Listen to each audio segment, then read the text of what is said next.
Hey everybody, Tara here with a Wifey Wake Up No Makeup podcast. Well, I do have a bit of lip gloss on today because it just does feel a little bit better to have a little bit of lip gloss. But today I'm responding to a video, doing a commentary because John, my husband, suggested I do so. This is not usually my cup of tea. I like being at home and keeping my opinions usually within the family, which is usually just with John. And but wifey school honestly is largely happening because of the encouragement from my husband. Yes, I do have a desire. I feel I have things to share, but if it wasn't for his encouragement and really his endorsement, this probably would not be happening. So thanks to John. We'll start there. So Tomi Lahren, it's actually spelled Lahren, so sorry if I'm mispronouncing that. Here's a video that has recently gone viral and which I will be responding to. It's a major problem. And, Speaker Johnson has been talking about those maybe deadbeat folks that are on Medicaid, and maybe some of those folks are the stay-at-home sons. We don't know. But I'll tell you this, leave it to Gen Z to rebrand laziness and social awkwardness as something cutesy, like a stay-at-home son. They did much the same thing with quiet quitting, where you can go to work and do less, and if you call it quiet quitting, it's somehow better. But Laura, I got to tell you, this is also a big problem when it comes to, I think, declining birth rates, people not getting married and having children. That's a big problem. They blame it on women. Well, look at what young women have to choose from. The pickings are slim. Yes, we might have a feminism problem in America, but it's the feminization of men. There are a lot of young women out there that want to get married. They want to have kids. They want to have stable families. But there are a lot of young men out there who want to live in mama's basement and order DoorDash. And therein lies a big part of the problem. So Tomi blames young men for the declining birth. Yes. She blames young men for a lot of things. And I'm going to stick to just a couple of points here, first of all.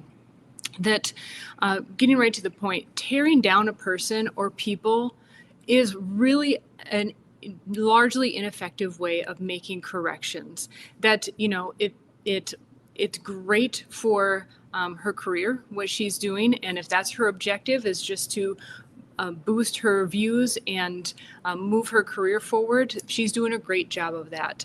But as I've followed her a bit over the years, I have actually heard her talk about, sounds like genuinely wanting the situation to improve for Gen Z in particular, who are struggling to find good matches, right? Not let alone having a good marriage, but just finding a good candidate.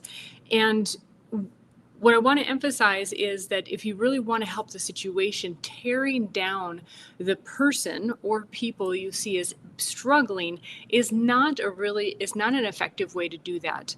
In my opinion, and what I've seen being around men over the years is, especially young men, they need quality older men to coach them, not women. And especially not women, they do not need women berating them. So that's number one. Number two, if this is solely to move Tomi's career along, good job. I think you're doing a great job in getting those sound bites out there, and clearly that's your domain. But I had thought, following you over time, that you really were for helping people, helping the situation. And maybe I misunderstood that just from a fellow Midwestern sister, also having rather conservative values, that we aligned on that. But maybe that's not actually your purpose.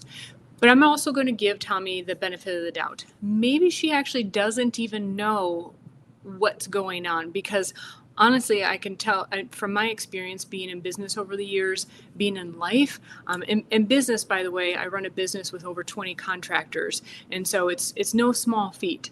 I know what it's like to get caught up in that environment. And it's no matter what kind of business you're in, being in business, there is a masculine component to it. And it's very difficult to separate that and then come home and balance that out in your relationship, not be the driver, not be the masculine one when you come home as well.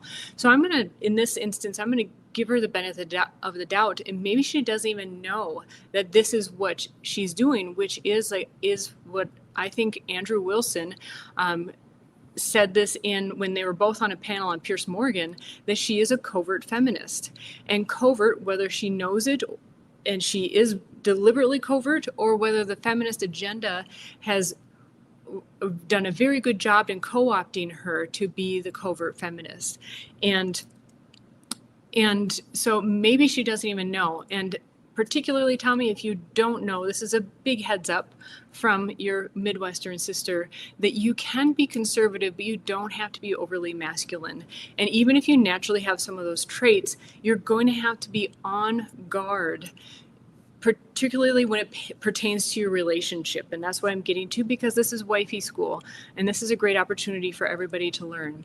And so again, having been in business for years, having been married for almost 25 years now, I know, having been raised in this environment where we're encouraged to be this strong, independent woman who can do anything, it's not true. Okay, it's a slippery slope, and it's a very sly agenda.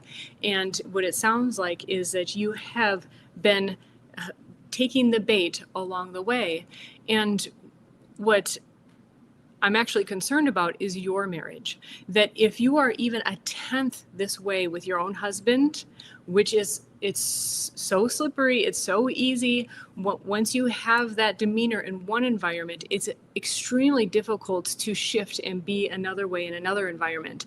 And the way that you're talking to these young men is suicide for your marriage, homicide for your marriage, right? You will kill any life in your marriage by treating your husband this way, and you won't even see that you're doing it. He'll notice it. He'll notice every little bit, and hopefully he will have the guts to stand up to you.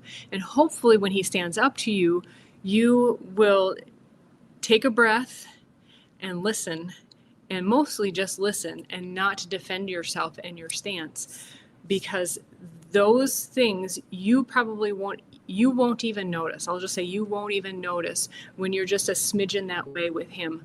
But it will be a big red flag to him. And if he lets it go, if he doesn't nip it in the bud right away, it will progress in your relationship. Not only you taking it to the next level, but it can build up in him. Depending on his personality, he may end up letting it build up in him, and resentment and anger, and the love dies as well. Anger and resentment build, and the love dies. And so that's what this warning really is about. My warning is one of concern. Balancing the feminine and masculine, when your masculine energy is so strong, is nearly impossible to find that balance. And I'm saying this from experience, that you have to be ever vigilant to be aware of those just very slight moments, and you have to be extra receptive to your husband's feedback. And it's nearly impossible. And I'm, again, saying this from experience, again, running business with over 20 contractors and married over 20 some years, these traits, they just slip in.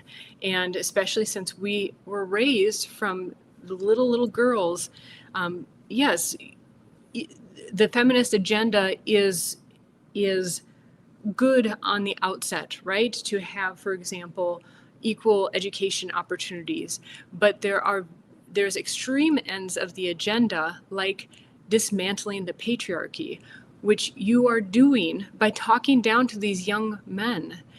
That's your objective. By doing that, how are they going to rise to the occasion with a woman of stature like yours berating them? Hopefully they don't take it to heart, honestly. And hopefully they have quality men in their lives to help coach them along the way. And I think the biggest warning is for all of us is to be aware. And I strive to be aware of this on a daily basis. It's not only feminism, but other dogmas that are out in our society that we are taught to believe, hook, line, and sinker, right? We were taught from a young age, and at a point when we can't think for ourselves. And what happens is that the enemy gets behind their enemy's lines, right? I think this is exactly what happens. Is in Tomi's case, the enemy has gotten behind behind the lines, and we have to be very vigilant about that. So I wish you well. I hope you all got some nuggets from this. I have another podcast coming up here soon on what is so sad about the true trad wife. And hopefully I'll get that today. My objective is to get to that today. So take care, everybody, and have a wonderful day, okay? It's about love, all right? Take care.